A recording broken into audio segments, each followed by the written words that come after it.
Back on the SportsMax Zone, and we are talking football. The Professional Football Jamaica chairman, Chris Williams, is on the line discussing with us the limbo that exists at the moment regarding the local Premier League and the lack of a green light coming from the government about the restart of the league or the beginning of the league, because it's a new season that hasn't yet started. Chris, a quick question here, because the sponsorship agreement that you would have been signing up with these sponsors, several of them, most of them now already in place.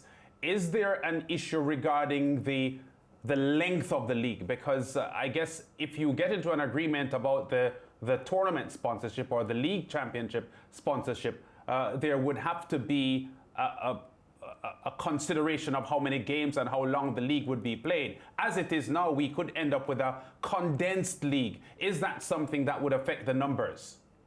Sponsorship numbers.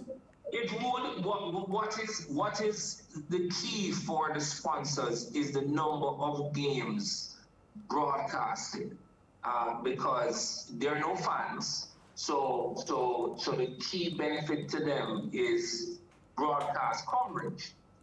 So the number of games broadcasted is affected by one, the production of those games, and two, the number of games actually played. So we have looked at alternative structures, and we will be we are in discussions with the JFF to, with less time, play more games. So what we would the base plan is to play games, one game per weekend per team. Now we can increase that to 2 games per week per team, and by putting a midweek game, and that would allow us to do more games but in a shorter number of weeks. So we have that flexibility, and so we don't anticipate that we will have to shorten the fixtures as yet. We may have a shortened time, number of days, number of calendar days, but we would still be able to maintain the same number of games. So far we're not expecting a reduction in the number of games broadcasted.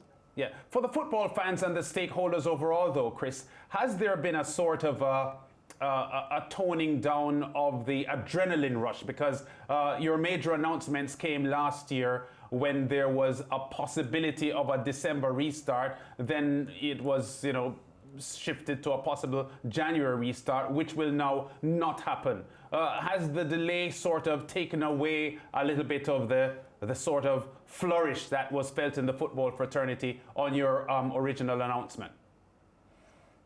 Yes, I mean, everybody was excited at that time, and so on. But the commitment is still there. The broadcast partner, which is yourselves, SportsMax, our presenting sponsor, as you know, the Jamaica Premier League is powered by Digicel, and our 8 club sponsors so far are all still excited. They're ready to go. So yes, it's disappointing, but everybody's still excited because they understand that we're in a pandemic. I mean, nobody's, is that's not lost on anybody. And they understand that we're going to have to, make concessions, and we're going to have to pivot. Yeah. So no, everybody's still excited, and they also understand that we're on the cusp of a major rebranding and representation of the Jamaica Premier League. And so everybody wants to support that and to be a part of this new presentation and this new day in ball in Jamaica. So no, people disappointed, but everybody's still committed. Everybody's still committed. Okay. They're all roaring and ready to go. Yeah. So all aspects, Chris, of the contractual arrangements not yet inked. But is there an end date in mind for the new Premier League? Because the CONCACAF Gold Cup is scheduled for early July. The Olympic Games will start in late July. Do you have an end date in mind to say, well, when everything is set, the tournament, the championship will end then? Yes, I would leave that to the JFF to announce. But yes, we have been given a target end date, and we've been given an extension end date in the event that because of COVID interventions, we have to go beyond that target end date. So we do have 2 end dates presented, and that is the sort of fixtures is really owned by the JFF, and they have given us those indications, and as soon as the approvals are in place, I'm sure they will announce it and present it to you. Yeah. All right, Chris, you did suggest in the previous segment that you feel a lot happier now than you did earlier on this week because of communication that you got from the Ministry of Sport in the middle of this week. Obviously, and George spoke of getting government green light earlier on, but it isn't the Sports Ministry alone, is it? Because the Health Minister has something to say on the issue.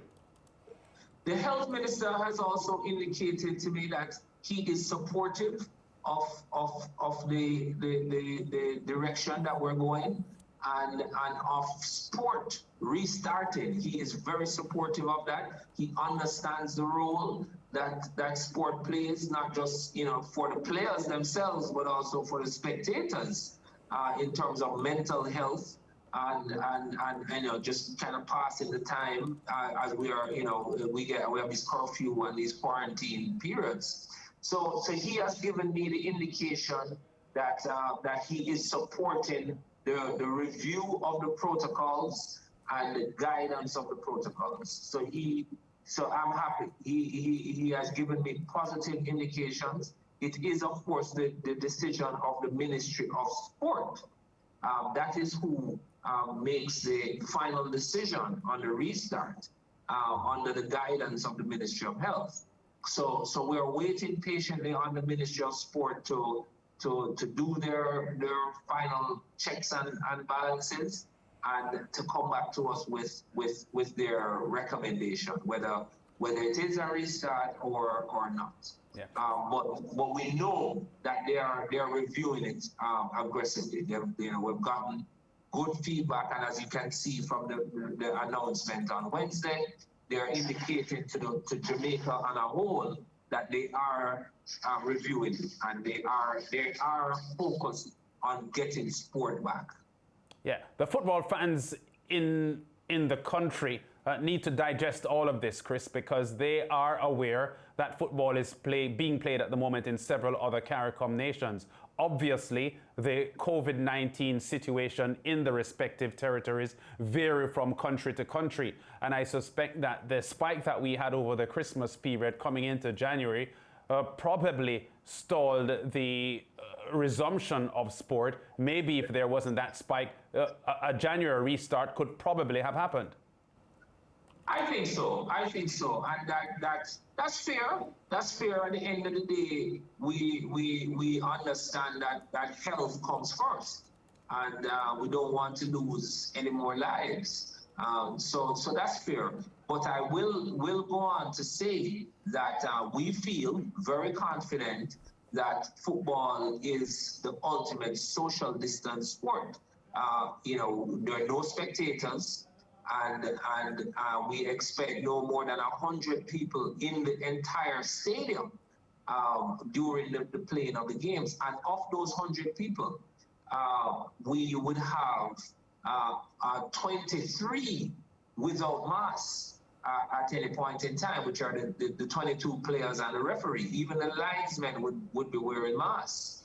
And so our protocols are very tight, so we do not expect any community spread during our games, during the execution of our games. And of course, as you know, this is the only professional sport in Jamaica,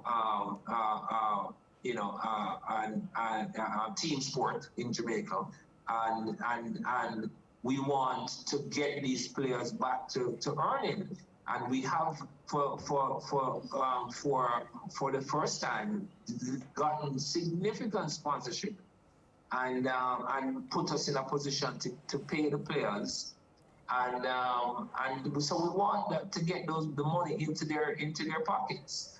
So I think we have a good shot. Our sport is a social distance sport. Yeah. Finally, Chris, in the last minute you have announced that, well, you keep on announcing new sponsors week after week, which is excellent, of course. You say you are 80% of your target. How soon before you close the loop and can announce 100%? Well, let me say that we are 80% of the club sponsorship target, and we have signed a presenting sponsor. So we are 100% of the presenting sponsor target, and we're 80% of the club sponsorship target. And we do expect to announce 100% within the next 14 days. We have very, very, very good support from a few additional corporate sponsors, and we expect we're now in the legal review process, and so we expect to complete that legal review process in the next 14 days and be able to announce those as well. So he froze. At the death. Well, we almost got everything. Thank you very much, Chris Williams. If anybody's watching, you can tell him that we said thanks. So, Lance, let me summarize this for you. You tell me if you agree. In terms of the top flight football competition in Jamaica, everything is in place. It's an official game. Yes. Everything is in place. You have a ball, you have everything. You have two teams, but you don't have a referee. That's the only thing that's missing. So both teams are standing, waiting on the referee to get to the venue so the match can be played. Well, guess what? The shadows are lengthening. It's getting dark. You know, maybe the game will have to be reduced to 30 minutes per half, 20 minutes per half. But everybody's confident that football will be played, but you don't know how much. Yeah. And, you know, in the back of your mind, you're wondering if the referee really is on his way, as he says he is. Yeah. All right? Yeah, well, Chris just mentioned a probable mid-February start, given how things are at the moment. If the closing negotiations between the Sports Ministry and the Professional Football Jamaica Limited, are concluded in a brisk fashion. Yeah, I always knew it wouldn't be January because I was certain that there would be a COVID issue coming out of the holidays, and that would have to level off before any consideration is given. So February it looks like it's going to be February. All right, you heard a lot of new things here from Chris Williams. We take a break, we come back with more in the SportsMax Zone.